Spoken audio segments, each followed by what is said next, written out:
جانتے ہو ضیاء الامت کی شخصیت کا نام تھا لوگ خانقاہوں سے نہیں نکلتے، وہ نکل کے رسم شبیری ادا کرتا رہا۔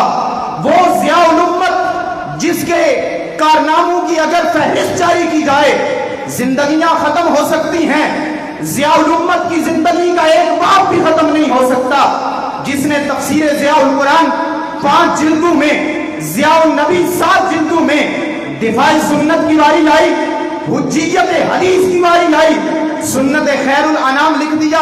اور کیا حضرت سیدی ضیاء الامت نے اپنے مقدمہ میں لکھا ہے، میں تو آج پڑھتا رہا، کیا خوبصورت لکھا ہے یار، ہر بات ضیاء الامت نے کرم پہ ڈال دی ہے، ہر بات فضل پہ ڈالی ہے۔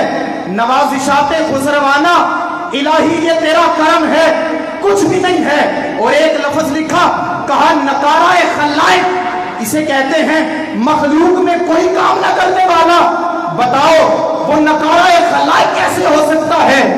اگر وہ نکارہ خلائق ہوں تو ضیاء الامت کیسے بن سکتے ہیں؟ ساری رات محنت کی، پھر اس کا عالم یہ ہے، عاجزی کا وہ درجہ منتہا ہے، ہر چیز کو قربان کر کے، ہر چیز کو قربان کر کے اپنی ذات کو بھی فنا فی الرسول کر دیا تھا، رسول عربی میں قربان کر کے بتایا لوگوں اگر مقام لینا ہے، مقام کامیابی کا چرچا کر کے نہیں ملتا، مقام ملتا ہے جب کامیاب اللہ کرتا ہے۔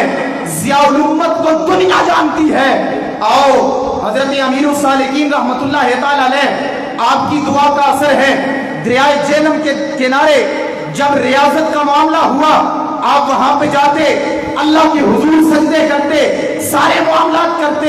حضرت سیدی ضیاء الامت نے کہا میرا دل کرتا ہے میں ایک باغ لگاؤں۔ کیسا باغ لگانا چاہتے ہو؟ دنیا کا یا آخرت کا؟ فرمایا آخرت کا لگانا چاہتا ہوں۔ فرمایا لگ گیا، وہ آج باغ ہے جو خوشبو دے رہا ہے۔ کتنے علماء، کتنے حفاظ، کتنے جو بیٹیاں ہیں وہ اس ادارے سے فارغ التحصیل ہو کے معاشرے میں مثبت کردار ادا کر رہی ہیں۔